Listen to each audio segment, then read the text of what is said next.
Good evening, everyone. Welcome to Eloquent English Enterprise.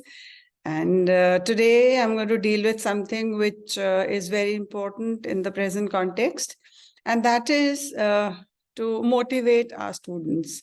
So before getting on to the presentation, let me once again welcome you to my channel and thank all the new subscribers for joining this platform.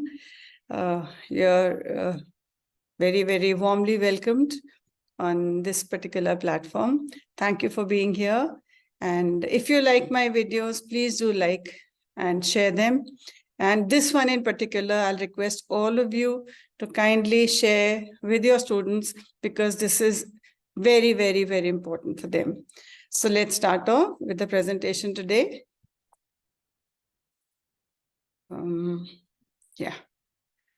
Okay, this is basically a message for all the students all over the country and our students also who are not in India but in other countries.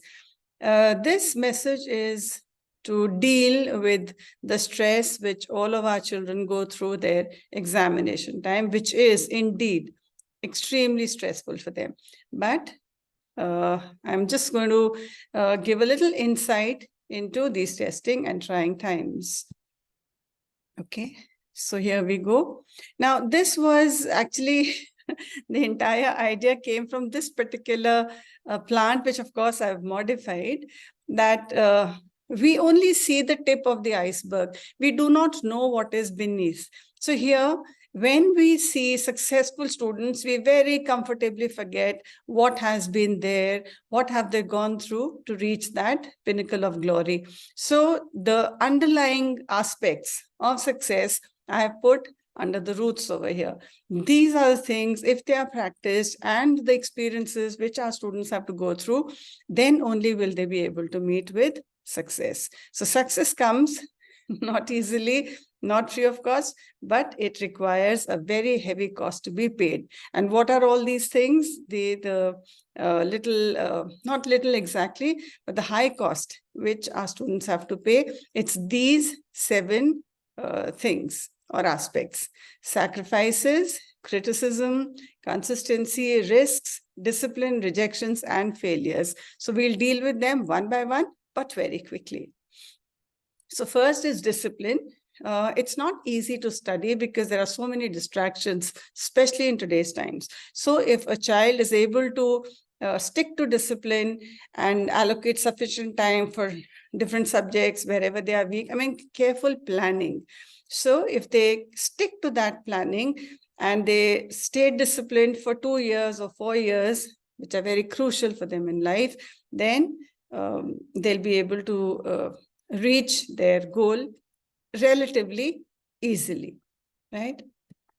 Next is consistency.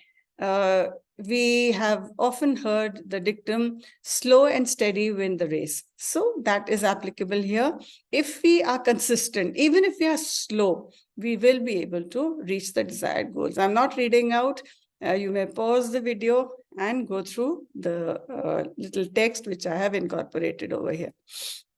Next is criticism. Now, this is something which should be heard, but it should not be taken to heart.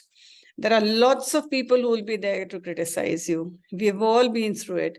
You know, if you do good, then also people will criticize. They'll call you a bookworm and they'll say there's, so many more things in the world to do. And if you don't do well, then again, there'll be criticism. Everybody studies. You are the only one who's not doing it. So criticism is going to come to you from all quarters. Just do not let it go to your mind, because this is a world which had not even left Sita Ma. She was also criticized for nothing of her own wrong which she had done. Okay, so we live in a society where criticism is mandatory and it's always going to be there. So leave it out. Just let it, use an umbrella of your self-motivation and filter out all the criticism. You do what you feel is the best for you, and whatever is going to help you score the best of marks. Sacrifices, yes. we do have to sacrifice something.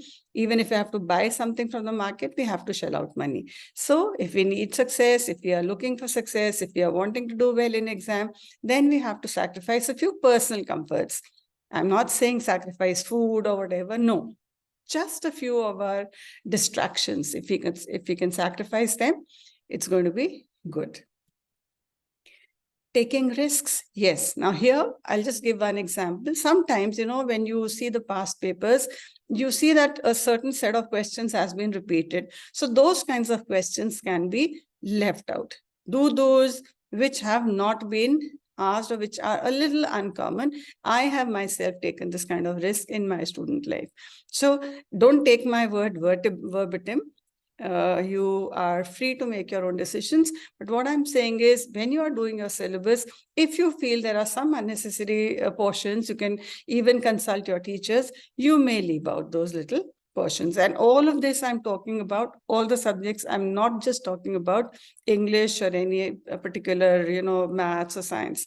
I'm talking about subjects in general. Next is facing failures.